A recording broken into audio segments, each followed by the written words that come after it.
बहुत समय पहले की बात है। किसी घने जंगल में एक छोटा सा जलाशय था। उसमें एक मेंढक रहा करता था।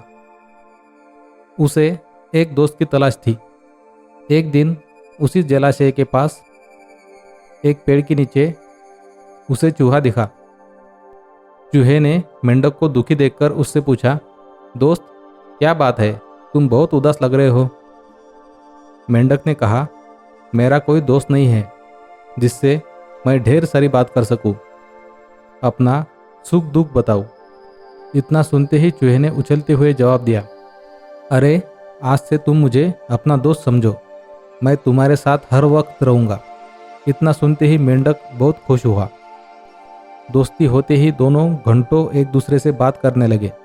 मेंढक जलाशय से निकलकर कभी पेड़ के नीचे बने चूहे के बिल में चला जाता था, तो कभी दोनों जलाशय के बाहर बैठकर काफ़ी बातें करते थे। दोनों के बीच की दोस्ती दिनों दिन काफ़ी गहरी होती गई। चूहा और मेंढक अपने मन की बात अक्सर एक दूसरे को साझा करते थे। होते होते मेंढक के मन में हुआ कि मैं तो अक्सर चूहे के बिल में उससे बातें करने जाता हूँ, लेकिन चूहा मेरे जलाशय में कभी नहीं आता।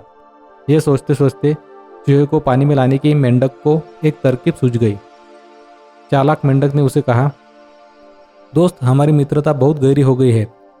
अब हमें कुछ ऐसा करना चाहिए जिससे एक दूसरे की याद आते ही हमें आभास हो जाए।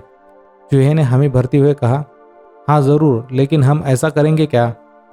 दुष्ट मेंढक फटाक से बोला, एक रस्सी से तुम्हारी पूंछ और मेरा एक पैर बांध दिया जाए, तो जैसे ही हम एक दूसरे को याद आएगी तो हम उसे खींच लेंगे, जिससे हमें पता चल जाएगा। चूहे को मेंढक के छल का जरा भी अंदाजा नहीं था, इसलिए भोला चूहा एकदम से राजी हो गया। मेंढक ने जल्दी जल्दी अपने पैर और चूहे की पूंछ को बांध दिया।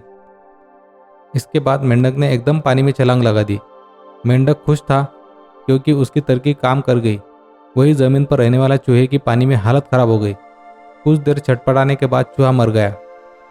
एक बाज आसमान से उड़ते हुए यह सब देख रहा था। उसने जैसे ही पानी में चूहे को तैरते हुए देखा तो बाज तुरंत उसे मुंह में दबाकर उड़ा ले गया। दुष्ट मेंढक भी चूहे से बंधा हुआ था, इसलिए वो भी बाज के चंगुल में फंस गया।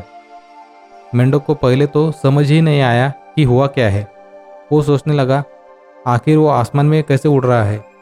जैसे ही उसने ऊपर देखा तो बाज को देखकर वो सहम गया था।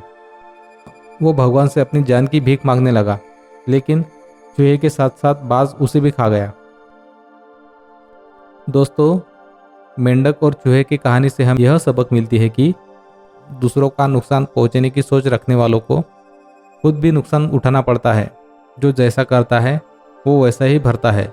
इसलिए बच्चों, दुष्ट लोगों से दोस्ती नहीं करनी चाहिए और हर किसी की हाँ में हाँ नहीं मिलाना चाहिए, बल्कि अपनी बुद्धि का भी प्रयोग करना चाहिए। Moral stories in Hindi podcast को सब्सक्राइब करें, फॉलो करें, अपने दोस्तों के साथ शेयर भी करें। धन्यवाद।